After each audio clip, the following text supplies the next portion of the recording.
Ji welcome back to another video. कैसे हैं आप लोग? खैरियत से हैं? ठीक ठाक हैं? आज हम लोग बात करेंगे आई कैप बुक के chapter number 8 which is statistical analysis of data. यानी इसमें कवर होंगी सारी averages, quartiles, deciles, percentile, symmetry, skew symmetry की बातें, डिस्पर्शंस, और डिस्पर्शन भी जो है वो एब्सोल्यूट भी और रिलेटिव भी। इसकी कुछ थ्योरेटिकल अंडरस्टैंडिंग, कुछ कैलकुलेशंस, बेसिक कैलकुलेशंस जो आई कैप में पूछी जाती हैं, दो आर वेरी बेसिक।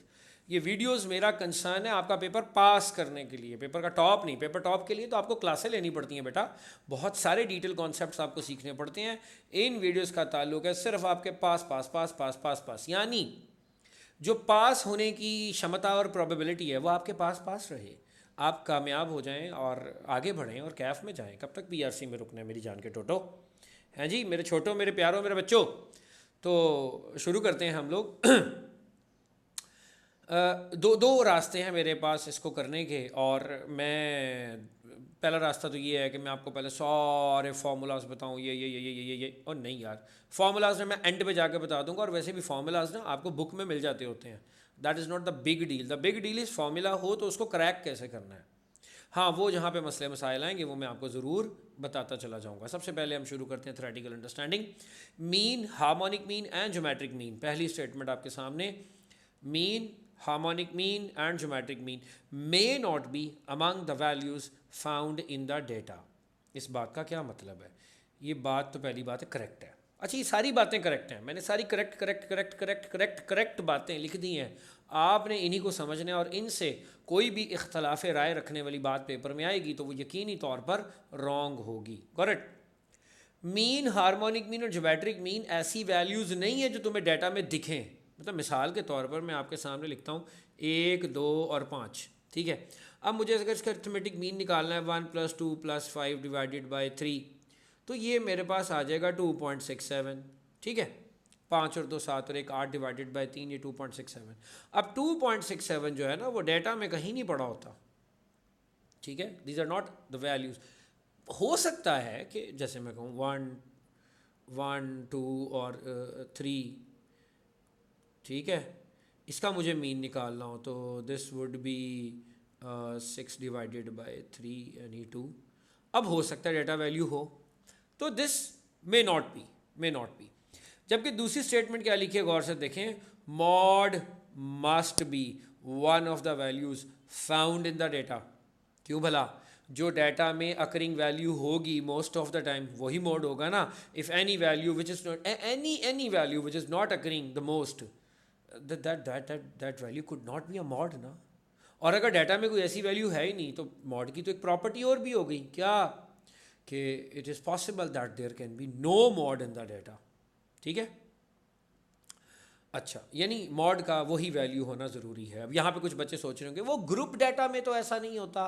तो मेरी जान के टोटो, group data L + FM-F1 over FM-F1 + FM-F2 × H, इस फॉर्मूला से जब आप निकालते हो तो वो अप्रॉक्सीमेटेड मॉड आता है। आई एम सॉरी, वो एक्चुअल मॉड नहीं आता।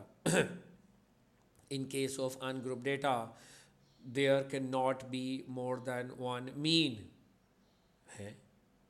ओ भैया, दिस स्टेटमेंट तो इज़ करेक्ट। और ये अनग्रुप क्या, ये तो ग्रुप डाटा में ही मीन एक से ज़्यादा नहीं होते, लेकिन there can be more than one mod.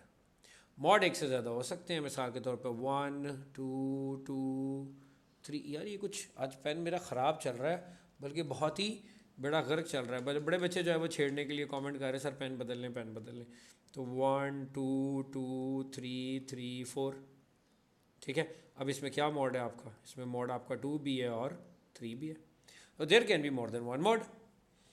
Variance can be smaller than standard deviation. Can be, it's right. Variance may be larger than standard deviation. May be, yes it's right. गलती कब होगी? जब मैं लिख दूं variance should be larger than, और should नहीं भाई। क्यों भला? क्योंकि अगर मैं स्टैंडर्ड डेविएशन, एक सेकेंड, फिर गलती हो गई जी। अगर मैं स्टैंडर्ड डेविएशन लूँ 4 तो मेरा वेरिएंस क्या आएगा? 16। अगर मैं स्टैंडर्ड डेविएशन लूँ 1 तो मेरा वेरिएंस क्या आएगा? 1। और अगर मैं स्टैंडर्ड डेविएशन लूँ 0.5 तो मेरा वेरिएंस क्या आ जाएगा? 0.25।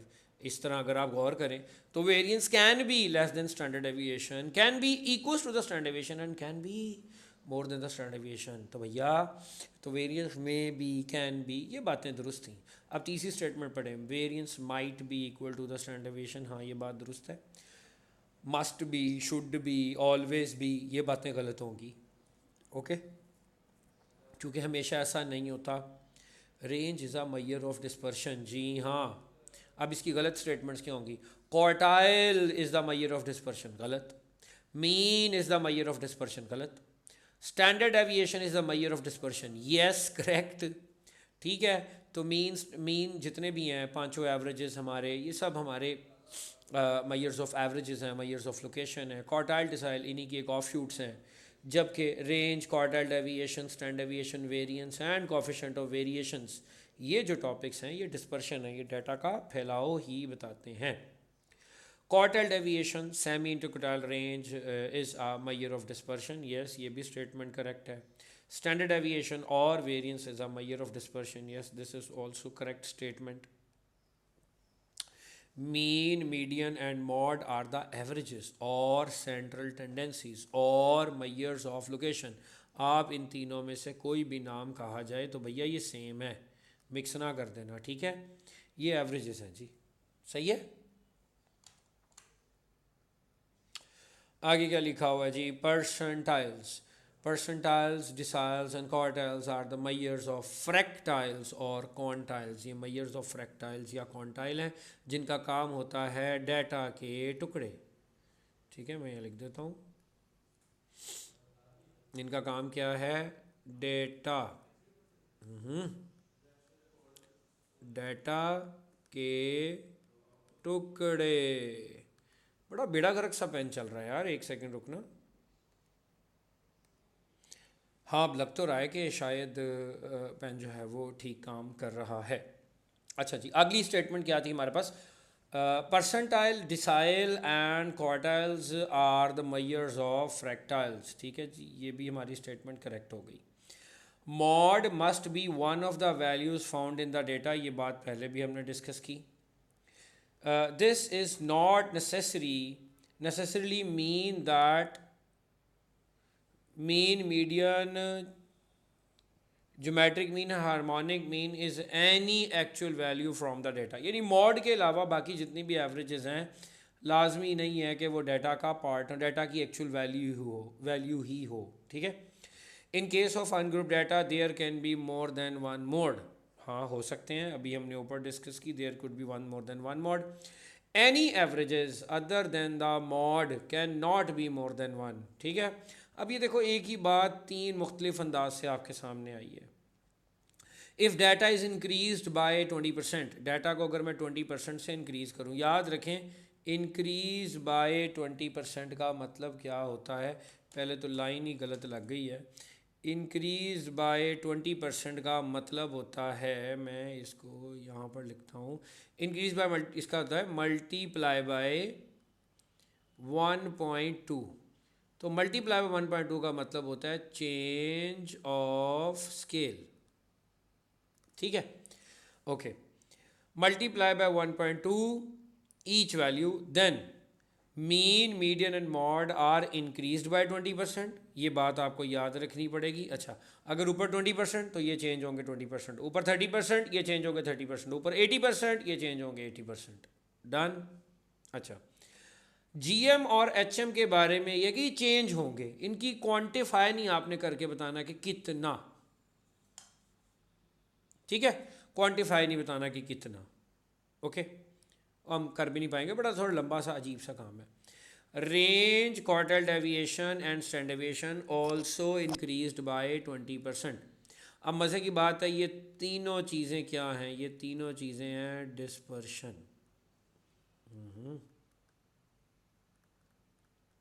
ये तीनों चीज़ें क्या हैं? डिस्पर्शन, ये एवरेजेस नहीं है। Variance will increase by 44%। अब वो क्यों भाई? एक्चुअली वेरिएंस में इम्पैक्ट आता है स्क्वायर्ड। कैसा इम्पैक्ट आता है? स्क्वायर्ड, यानी मल्टीप्लाई बाय 1.2 का स्क्वायर। मल्टीप्लाई बाय 1.2 का स्क्वायर है 1.44। तो देखें 1 मतलब एक्चुअल वैल्यू, 0.44 का मतलब है 44% इजाफा हो जाएगा। इसी तरह अगर कहा जाए जी 10 से डिवाइड कर दिया है तो वेरिएंस जो है वो 100 से डिवाइड हो जाता है, the square of 10। C V will remain unchanged. उसकी वजह है बड़ी सिंपल सी, सी वी का फॉर्मूला होता है एस ओवर एक्स बार। तो पता लगा कि जनाब अगर चेंज आएगा तो स्टैंडर्ड एविएशन भी 1.2 एस हो जाएगा, मीन भी 1.2 एस हो जाए 1.2 एक्स बार हो जाएगा, विच इनडायरेक्टली मीन्स नो इम्पैक्ट। ठीक है, ये बातें याद रहेंगी। यानी जब भी आप मल्टीप्लाई कुछ कर रहे होंगे, यानी चेंज बाय इतने % या मल्टीप्लाई टू दिस, तो ये आपने चंद एक बातें याद रखनी है। If data is increased by 20, देखिए यहाँ 20% नहीं लिखा, यहाँ लिखा है इंक्रीज्ड बाय 20, इसका मतलब है add 20 to each value, means x plus 20 किया आपने। ठीक है, ये थोड़ा सा गंदबला हो गया, मैं इसको फिर भी अंडू करके जी x प्लस 20 ये है जी। अब इस x प्लस 20 में आपने क्या किया जी, मीन मीडियन मॉड जो हैं वो भी इंक्रीज बाय 20 हो जाएंगे। GM और HM में चेंज आएगा कितना हमें बताने की ज़रूरत नहीं है। रेंज, क्वार्टाइल डेविएशन और स्टैंडर्ड डेविएशन रिमेन अनचेंज्ड। याद रखिए किसी भी डिस्पर्शन पे कोई फ़र्क नहीं पड़ता, हत्ता कि वेरिएंस पर भी कोई फ़र्क नहीं पड़ता। ठीक है, किसी भी एब्सोल्यूट डिस्पर्शन पे फ़र्क नहीं पड़ता। अलबत्ता CV की बात करें तो CV चेंज होगा। पता है क्यों चेंज होगा? क्योंकि CV का फॉर्मूला होता है S over x bar multiply by 100। अभी हमने ऊपर पढ़ा कि मीन चेंज होगा, मीन चेंज होगा तो मीन में क्या हो जाएगा +20, एक्स बार +20 हो जाएगा। और अगर S की बात करूं तो S में अभी हमने पढ़ा जी स्टैंडर्ड डेविएशन जो है वो रिमेन अनचेंज रहता है, तो एस ही रहेगा। अब मुझे बताएं अगर किसी फ्रैक्शन का डिनोमिनेटर बढ़ जाए तो आंसर पहले से लेस हो जाता है। तो समझ ही आई कि अगर कुछ ऐड करूँगा तो मेरा CV डाउन जाएगा और अगर कुछ सब्ट्रैक्ट करूँगा तो मेरा CV इंक्रीज़ करेगा। कितना क्वांटिफाई करने की ज़रूरत नहीं है। डन। कुछ कैलकुलेशंस की बातें हैं, यहाँ से बहुत सिंपल से सवाल आते हैं, आपको इसी तरह के सवाल तैयार करके जाने हैं और अगर ये तैयार हैं तो फुली कॉन्फिडेंट होके जाइएगा, आप बहुत इजीली क्रैक कर लेंगे। Calculate the variance of the following data. Calculate the variance of the following data. अगर बात करें वेरिएंस की तो भैया आपके पास तो वेरिएंस की दो ऑप्शंस हैं, मतलब there are two formulas that you can use. एक आपका वेरिएंस का फॉर्मूला है जी summation f(x) square over summation f minus summation f(x) over summation f का होल स्क्वायर, या आप ये नहीं तो आप ये यूज़ कर लें summation f into x minus x bar whole square over summation f। ठीक है, दोनों में से आप जो भी चाहें वो फॉर्मूला यूज़ कर सकते हैं। यहाँ पर ग्रुप डाटा दिया हुआ था मिड पॉइंट्स के साथ फ्रीक्वेंसी, ये आप देख सकते हैं फ्रीक्वेंसी, तो इसका मतलब ये हुआ कि मुझे ग्रुप डाटा ही यूज़ करना था। Most of the time students इसको प्रेफर करते हैं, तो इसको अगर आप प्रेफर कर रहे हैं तो कर लें। यहाँ पर आप एक कॉलम बनाएंगे f(x) का, एक कॉलम बनाएंगे f(x) स्क्वायर का। तो जब आपने f(x) का कॉलम बनाया वो आया 0, 3, 10, फिर 21, फिर 36। ठीक है जी, फिर क्या आ गया 36। अच्छा, यहाँ पर जनाब आपके f(x) का टोटल क्या आ जाएगा, f(x) का टोटल कर लें 36 प्लस 20, 46, 56, 57, 57 प्लस 3, 60 प्लस 10, ये 70 टोटल आ जाएगा। इसी तरह आप f(x) स्क्वायर करें, f(x) स्क्वायर का मतलब है इसका स्क्वायर लें मल्टीप्लाई बाय 2, 0। ठीक है, फिर ये 1 का स्क्वायर लें मल्टीप्लाई बाय 3, इत्तेफाक से 3। अब यहाँ पे 2 का स्क्वायर लें 4 मल्टीप्लाई बाय 5, ये क्या हो जाएगा 40। ठीक है,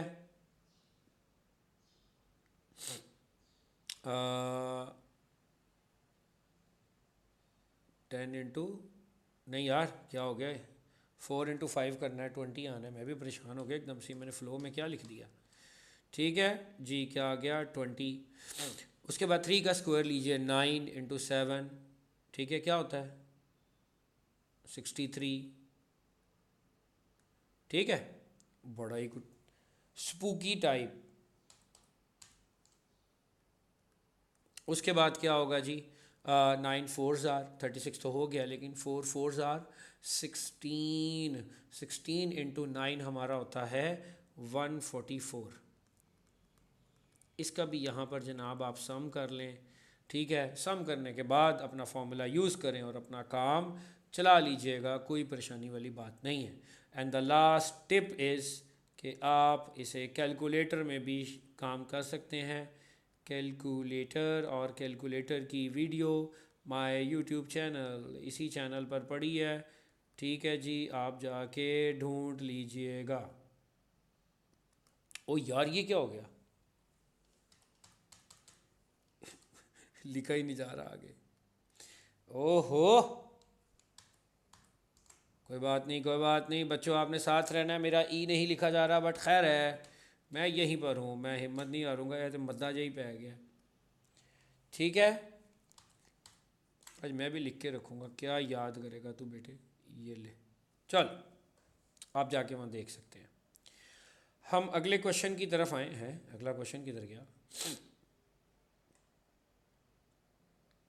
वो इतनी दूर, ये कैसे इतनी दूर चला गया। चलो इसको ठीक कर लेते हैं, अभी ठीक कर लेते हैं। अच्छा जी, हमारे पास अगला क्वेश्चन है ज्योमेट्रिक मीन ऑफ दिस, यानी आपने कैलकुलेट करना है इस डाटा का ज्योमेट्रिक मीन। तो हमें तो कोई दिक्कत नहीं है, हम इस डाटा का ज्योमेट्रिक मीन निकाल लेते हैं। और वेरी सिंपल वे क्या है कि आप फॉर्मूला यूज़ करें 7 × 14 × 21, और यहाँ आप थर्ड रूट ले लें, आपके पास कोई ना कोई आंसर आ जाएगा।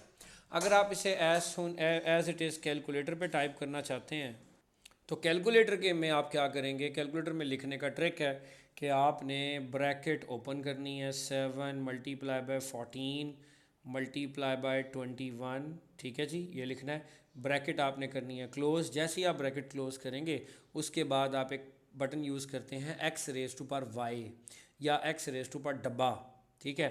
उस डब्बे में आपने क्या लिख देना है, 1/3। एक तरीका तो ये है। दूसरे कैलकुलेटर में ट्रिक ये है कि आपका एक पूरा फंक्शन यूज़ होता है कुछ ऐसे करके, इस फंक्शन को यूज़ करके बाहर वाले डब्बे में 3 लिखें, अंदर जो है वो 7 × 14 × 21 करके यहाँ पर आप जो है वो आंसर कर देंगे, ठीक है। अच्छा, यहाँ पर जो इम्पोर्टेंट बात है ना वो क्या है वो सुन लें। ज्योमेट्रिक मीन जो है ना, ज्योमेट्रिक मीन ये एक हमेशा एक पॉजिटिव एवरेज होती है, ठीक है। It is always a positive average. Positive average का मतलब ये हुआ कि भैया ये नेगेटिव के डेटा के ऊपर काम ही नहीं करती। तो अगर आपको कहा जाए निकालें -7, 14 और 21 का, तो आप कहेंगे नॉट पॉसिबल, ठीक, होती नहीं है। ये नहीं कि आपको बैठ के जुगाड़े बनाने बैठ जाओ, ठीक है। अच्छा जी, सारी ये नेगेटिव का रूट नहीं आता, ये नहीं आता, और बेटा इतना नहीं, ये लो -7 -14 21, अब तो पॉजिटिव आएगा ना प्रोडक्ट, अभी भी आप क्या कहोगे, नॉट पॉसिबल। हत्ता के हत्ता के हत्ता के हत्ता के कि अगर आपके पास डाटा में 1 7 8 और 0 आ जाए, तब भी आप इसका आंसर क्या कहेंगे, नॉट पॉसिबल, क्योंकि ज़ीरो के ऊपर भी ये काम नहीं करती जी, ठीक है। तो it's always a positive average, लिहाजा ये कभी भी ज़ीरो के ऊपर काम नहीं करती, हमें याद होना चाहिए। डन। अच्छा जी, आगे चलते हैं। आगे हमारे पास आ गया find the mod of the following data. सिर्फ मॉड निकालना है। अगर आप मॉड देखें तो मेरा 21 कितनी बार है, 1 2 3 4 5, 5 बार 21 है। 1 2 3 4 बार 28 है। 1 2 3 4 बार 29 है, ठीक है।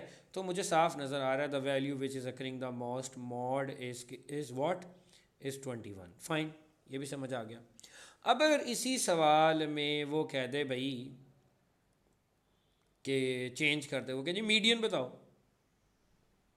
ठीक है, मीडियन, तो इत्तेफाक से डाटा तो आपका ऑर्डर में लगा ही हुआ है, तो आप वैल्यूज़ गिन लो कितनी हैं। दीज आर 1 2 3 4 5 6 7 8 9 10 11 12 13, 13 वैल्यूज़ हैं। तो 6 एंड से मिस करा दें आप, और 6 शुरू से मिस करा दें आप, तो ये सेंटर में आपके पास जो बचा ये आपका क्या होगा, मीडियन होगा, ठीक है, और वो क्या है 28। ओके, अच्छा अगली बात इंपॉर्टेंट है, अगली बात ये इंपॉर्टेंट है आपके पास कि आपने जो है अगर ये 13 वैल्यूज़ ना होती हैं 14 होती तो बेटा सेंटर में 2 वैल्यूज़ बचती, दोनों को ऐड करके 2 पे डिवाइड कर देते, सिंपल जुगाड़ पे चले जाते। यहीं पर अगर वो कहते भाई मुझे मीन भी निकाल दो, क्या निकाल दो, मीन, तो आप कैसे करेंगे, 21 4 टाइम्स हो रहा है प्लस सॉरी 5 टाइम्स है, 28 जो है वो 4 टाइम्स है, और 29 भी जो है ना वो 4 टाइम्स है, divided by how many values, these are actually 13 values, 5 और 4 9 और 4 13। अच्छा चले हम मीन के लिए वर्किंग करते हैं, मीन में हमारा टोटल क्या आ जाएगा, सबसे पहले 21 इंटू 5, ये तो सीधा सीधा 105 आ गया, ठीक है, प्लस अब 28 इंटू 4, ठीक है, ये कितना आ गया, करें करें करें सब करें, 8 4s are 32, 4 2s are 8 and 3 102, ठीक है, प्लस आगे चलें, आगे हमारे पास आ गया क्या कहते हैं 80 और 8 चौका 32, यार 112 आना नहीं आना चाहिए ये है, 4 तो नहीं 8 और 3 11, हाँ जी 112 आया ये। फिर हमारे पास 29 इंटू 4 आ गया, इसी में 4 आप और ऐड कर दें, ये 116 आ जाएगा, ठीक है। अच्छा अब डिवाइडेड बाय अगेन हमारे पास 9, अब अगर आप देखें तो आपका टोटल क्या आ रहा है 105 और 112, एक्चुअली मेरे पास कैलकुलेटर नहीं है, मेरे पास सपोर्ट मौजूद नहीं है, तो मैं ऐसे ही कर रहा हूँ, 105 और 112 मेरे पास आ जाएगा 217, और 217 जमा 116 ये हो जाएगा 333, 3 एंड 3 डिवाइडेड बाय 9, ये डिवाइडेड बाय 9 करूँगा तो मेरे पास आ जाएगा 9 चौका 36, 9 तिया 27, एक मिनट यार ये बहुत ही बेकार चल रहा है पेन इस वक्त, चल जी 9 तिया ना 9 तिया 27, 3 9 तिया 27, 9 3 आर 27, फिर 6 आगे चले गए तो 7, अरे वाह 37 आंसर आ गया 37 हाँ हाँ जी, क्या क्या आंसर आ रहा है बताइए, हैं ये 1 2 3 300 ही आ रहा है टोटल हमारे पास, ओके ओके, और ये 9 ही वैल्यूज़ हैं, और यार ये 13 वैल्यूज़ थी, ठीक है, मेरा पेन चलना क्या बंद हुआ, तुमने भी मिस करा दिया।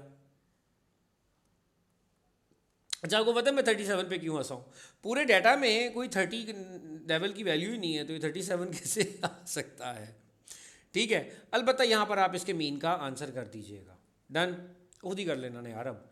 अच्छा अगली बात ये है कि एक तो आप मीन निकाल लोगे, दूसरा हो सकता है वो इस सवाल में डायरेक्ट आपसे पूछ ले बताओ ये डाटा सिमेट्री है, स्क्यू सिमेट्री है, स्क्यू सिमेट्री है पॉजिटिव है या नेगेटिव है, तो आप मीन मीडियन मॉड तीनों निकालो, और रूल आपको पता है कि अगर मीन मीडियन मॉड इक्वल आ जाए तो वो सिमेट्रिक है, अगर mean larger than median and median larger than mod हो तो पॉजिटिव सिक्यूर्ड है, और अगर mod larger than median and median larger than mean हो तो ये नेगेटिव सिक्यूर्ड की पहचान है। अगला सवाल है the team Sikandar played 20 matches and scored different goals, the following distribution was observed, number of goals scored 0 1 2 3 4, और कितनी कितनी दफ़ा ये किया, 0 गोल 8 बार हुए, 1 गोल 7 बार हुआ, 2 गोल 3 बार हुआ, और 3 गोल 1 बार हुआ, और 4 गोल भी 1 बार हुआ, 7 7 14 15, हाँ ठीक है 20 मैचेस का रिकॉर्ड आ गया। कहता है calculate the standard aviation of the above data, again standard deviation के फार्मूलाज आपके पास हैं, आप जो चाहें वो यूज़ कर सकते हैं, summation f x square over summation f minus summation f x over summation f whole square, ये सेम वर्किंग जो वेरिएंस वाली है, the additional working we can do is we have to do is the square root, ठीक है। उसके बाद मेरे पास जो है वो बाय डेफिनेशन फार्मूला भी मौजूद है, और वो क्या मौजूद है by definition formula, that is summation f into x minus x bar whole square over summation f, whichever the formula you want to use आप इसको यूज़ कर सकते हैं।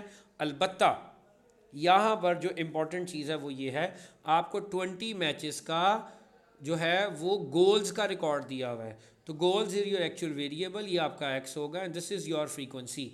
इसमें बहुत बड़ी दिक्कत आती है। और आखिरी ट्रिक क्या है, हमारे पास कैलकुलेटर का मेथड मौजूद है, आप वो भी इस्तेमाल कर सकते हैं। Find the harmonic mean of 10, 16 and 20। 10, 16 and 20 का आपने हार्मोनिक मीन लेना है। किताबी तरीके पर पहले आते हैं तो 10, 16 एंड 20 मेरे पास ये वैल्यूज़ हैं। सबसे पहले इनके रेसिप्रोकल्स लेंगे तो दैट वुड बी 1.1। 16 का रेसिप्रोकल क्या होता है, ठीक है, क्या होता है 0.067, कुछ 067 तो नहीं, 0.0167, आई डोंट नो, कर लीजिएगा रेसिप्रोकल, फाइन जो भी है। 20 का मेरे पास आ जाएगा 0.05, ठीक है, यह आ जाएगा। Okay fine.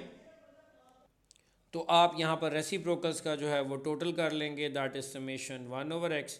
और इसके बाद आप हार्मोनिक मीन निकालने के लिए क्या करेंगे, n, हाउ मेनी वैल्यूज़ 3, ठीक है, 3 ओवर टोटल इज यहाँ पे समेशन 1/x जो भी आएगा। Actually the formula is n over summation 1/x।